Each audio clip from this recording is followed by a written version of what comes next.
Welcome to Nandigama news. నియోజకవర్గంలో జరిగిన ప్రధాన వార్తలను నందిగామ టీవీ మీ ముందుకు తీసుకొచ్చింది. కుంభాభిషేక మహోత్సవ ఏర్పాట్లపై మంగళవారం ఎంపీ కేశినేని శివనాథ్ అధికారులతో సమీక్షా సమావేశం నిర్వహించారు. ఈ సందర్భంగా అధికారులతో పలు విషయాలు ఎంపీ చర్చించారు. అనంతరం కలెక్టర్ లక్ష్మీషా, సిపి రాజశేఖర్ బాబు, ఆలయ చైర్మన్ బొర్రా రాధాకృష్ణ, ఆలయ ఈవో సీనా నాయక్తో కలిసి మహాకుంభాభిషేక ఏర్పాట్లు సమీక్షించారు. అనంతరం ఎంపీ శివనాథ్ మీడియాతో మాట్లాడారు. ప్రతి 12 సంవత్సరాలకి అమ్మవారికి పూర్ణ కుంభాభిషేకం జరుగుతుంది.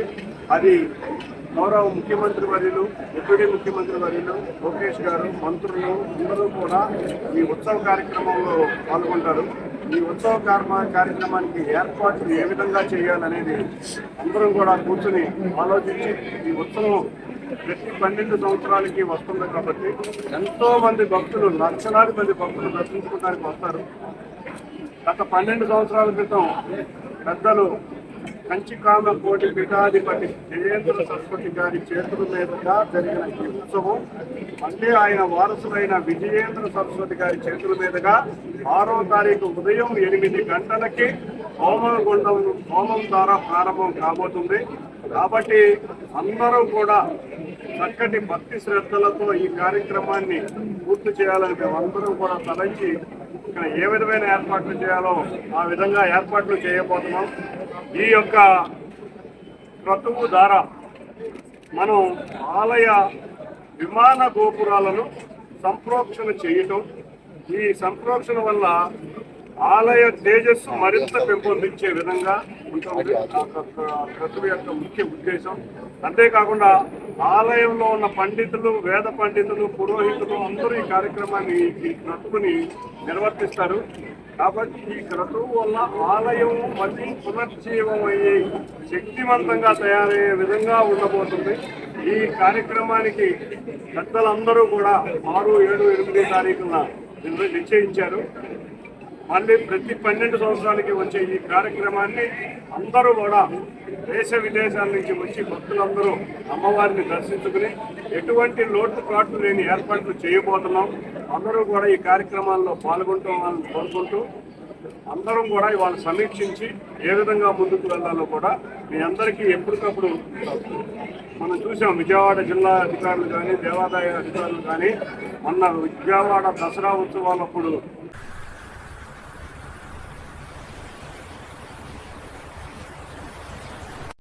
నాగూర్ కర్నూల్ పసిబిడ్డ మరణానికి కారణమైన ప్రతి ఒక్కరిపై కఠిన చర్యలు తీసుకోవాలని నందిగామ బీసీ సంఘం నాయకులు డిమాండ్ చేశారు.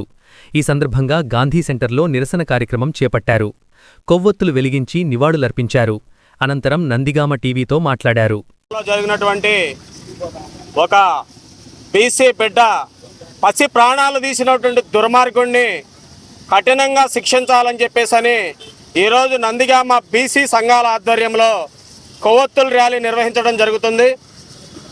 మరి ఈ రోజున భారతదేశం ఇంత మార్పు చెంది భారతదేశంలో కూడా ఇంకా కుల వివక్షను తీసుకొచ్చి ఒక పసిబిడ్డ ప్రాణాలు తీసినటువంటి దుర్మార్గుడికి ఈ దేశంలో ఎటువంటి శిక్షలు అయితే ఉన్నాయో ఆ శిక్షలన్నీ కూడా విధించాలని చెప్పేసని ఒక దేవాలయంలోకి కుల వివక్ష చూపి దేవాలయంలోకి అడుగు పెట్టకుండా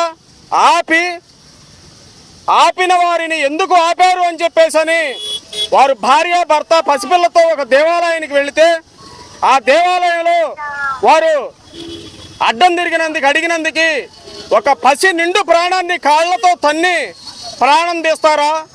ఇంకా ఈ భారతదేశంలో ఇప్పటికీ కూడా ఈ కుల వివక్ష మారదా? ఇంకా కుల వివక్ష ఉంటే ఈ భారతదేశంలో ఎంతోమంది ఎన్నో పేద అగ్రవర్ణ కులాలు ఈ బీసీ కులాల్లో ఉన్నాయి. ఈ ప్రజల్ని బతకనివ్వరా? ఇంకా ఏంటి? ఇంకా ఈ కుల వివక్షలేంటి? ఇంకా ఈ పరిస్థితులేంటి? ఈ సమాజం మారదా అని చెప్పేసని తెలంగాణ రాష్ట్రం ఉన్నటువంటి రేవంత్ రెడ్డి ముఖ్యమంత్రి దీనిపై పూర్తి బాధ్యత వహించి వారిపై కఠిన చర్యలు తీసుకోవాలని చెప్పేసని ఈ నందిగామ బీసీ సంఘాల తరపున ఈరోజు మేము ప్రత్యేకంగా గణనీయంగా మా ముక్త కంఠంతో డిమాండ్ చేస్తా ఉన్నాం.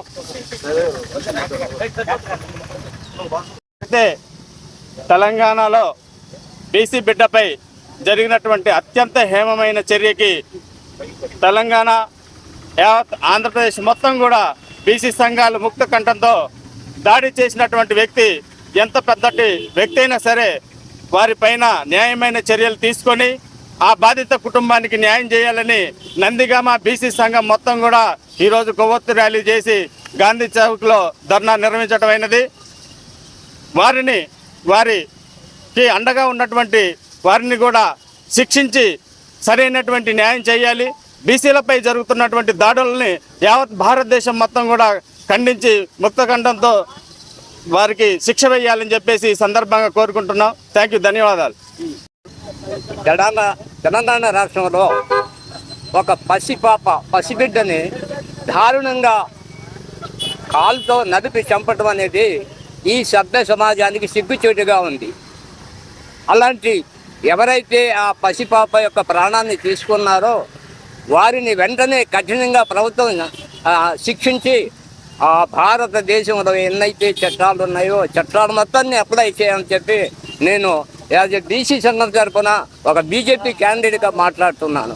ఇక్కడ బీసీల ఐక్యత వర్ధిల్లాలని చెప్పి ఇప్పటి వరకు మనం అంతా స్లోగన్స్ ఇచ్చాం.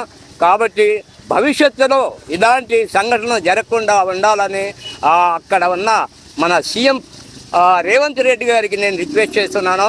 అయ్యా, నీ తెలంగాణ రాష్ట్రంలో ఒక అభంశుభం తెలియని పసిపాపను చంపటం అనేది మరి ఎంతటి దారుణమో మీకు తెలుసు కదా. మీరు వెంటనే అటువంటి దుర్మార్గులపై కఠిన చర్యలు తీసుకొని వాళ్ళని శిక్షించి వారి కుటుంబానికి న్యాయం చేయాలని నేను కోరుకుంటున్నాను. ఇట్లు నీ అభిమాని. ఈరోజు తెలంగాణలో జరిగిన పసిపాప విషయంలో మేము నందిగామలో పాపకి సంబంధించి నిరసన తెలియజేయడం జరిగింది. ఒక తల్లి పడే ఆవేదన వాళ్ళకి అర్థం అవ్వాలి. 10 నెలలు మోసి ఒక పిల్లని ఒక తల్లి కన్నదంటే ఆ బాధ అనేది ఆ తొక్కిన వాడికి అర్థం కావాలని ఈ విషయాన్ని సీఎం రేవంత్ రెడ్డి గారు సీరియస్గా తీసుకొని దోషులను వెంటనే అరెస్ట్ చేయాలని మేము బీసీ సంఘాల తరపు నుంచి ఒక మహిళగా నేను ముఖ్యమంత్రి గారిని కోరటం జరుగుతుంది. వెంటనే వాళ్ళని తగిన శిక్ష వాళ్ళకి వెయ్యాలి. వెయ్యకపోతే ఏపీలో కూడా అందరం బీసీ సంఘాలు అందరం కలిసి నిరసన చేసి ధర్నాకి పాల్పడతామని ఈ విషయంగా నేను సీఎం రేవంత్ రెడ్డి గారికి తెలియజేయడం జరుగుతుంది.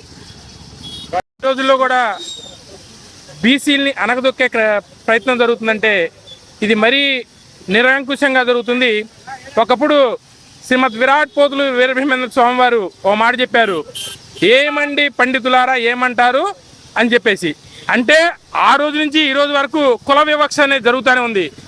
దేవాలయాల్లోకి చిన్నపిల్లలతో వెళ్తే నిర్దాక్షిణ్యంగా తొక్కి చంపే పరిస్థితికి వచ్చిందంటే ఇలా చేయబట్టే మత మార్పిడిలు జరిగి అన్ని మతస్థులు మన కులంలోకి వచ్చి మన హిందూ మతంలోకి వచ్చి మత మార్పిడిలు చేయడానికి మనం వాళ్ళకి అవకాశం కల్పిస్తున్నామని చెప్పేసి ఇలాంటి సంఘటనల్ని ఎవరు చేసినా సరే వారి వెనకమాల ఎంత పెద్ద శక్తులున్నా సరే అలాంటి వాడిని పూర్తిగా మన ఆ రాష్ట్ర ప్రభుత్వం తెలంగాణ ప్రభుత్వం దానికి ఎలాంటి శిక్షలున్నా సరే కఠినంగా శిక్షించి ఇలాంటి వాళ్ళని సమాజంలో తిరగనీయకుండా చేయాలని చెప్పేసి నందిగామ బీసీ సంక్షేమ సంఘం తరపు నుంచి మేము డిమాండ్ చేస్తున్నామని చెప్పి మీ అందరికీ తెలియజేసుకుంటూ సెలవు తీసుకుంటున్నాం. ధన్యవాదాలు.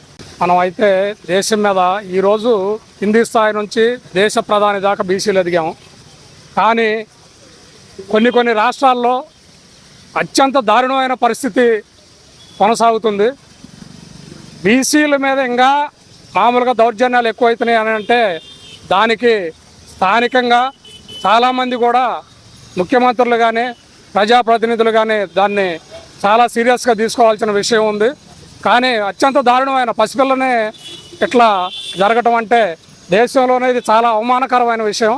అందుకని దాన్ని తెలంగాణ ప్రభుత్వం దాన్ని కఠినంగా తీసుకొని వారిని తక్షణమే శిక్షించాలని కోరుకుంటున్నాం.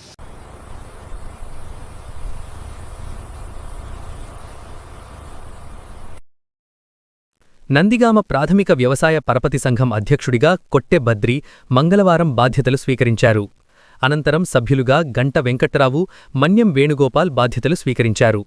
ఈ కార్యక్రమంలో KDCC bank manager P Baburao, supervisor బండి శ్రీనివాసరావు, సెక్రటరీ తాటి రామ్మోహన్ రావు, ఉద్యోగులు ఎస్ వెంకటనారాయణ, ఏ రామకృష్ణ, బి వెంకటేశ్వరరావు పాల్గొన్నారు.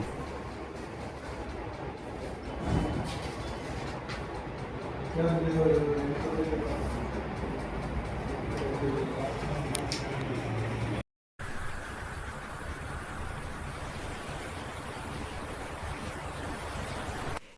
Anganwadi workers and helpers union CITU ఆధ్వర్యంలో నందిగామ ఆర్డీఓ ఆఫీస్ ఎదురుగా రిలే నిరాహార దీక్షలు రెండవ రోజు కొనసాగుతున్నాయి.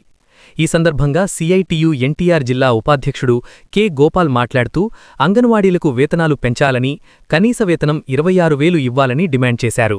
అనుగుణంగా కనీస వేతనాలు ఇవ్వాలి, పెరిగిన ధరలకు అనుగుణంగా కనీస వేతనాలు జయప్రదం చేయండి. రాష్ట్ర వ్యాప్తంగా జరుగుతున్న రిలే నిరాహార దీక్షలను ఇవ్వాలి, పెరిగిన ధరలకు అనుగుణంగా కనీస వేతనాలు ఇవ్వాలి, పెరిగిన ధరలకు అనుగుణంగా కనీస వేతనాలు గుర్తించాలి. అంగన్వాడీలు ప్రభుత్వ ఉద్యోగులుగా గుర్తించాలి. అంగన్వాడీలు ప్రభుత్వ ఉద్యోగులుగా ఇవ్వాలి. అందరికీ రిటైర్మెంట్ బెనిఫిట్స్ ఇవ్వాలి. అందరికీ రిటైర్మెంట్ బెనిఫిట్స్ ఇవ్వాలి. అందరికీ టీఎఫ్పిఎస్ఐ సౌకర్యం ఇవ్వాలి. అందరికీ టీఎఫ్పిఎస్ఐ సౌకర్యం ఇవ్వాలి. అందరికీ సంక్షేమ పథకాలు ఇవ్వాలి. అందరికీ సంక్షేమ పథకాలు ఇవ్వాలి.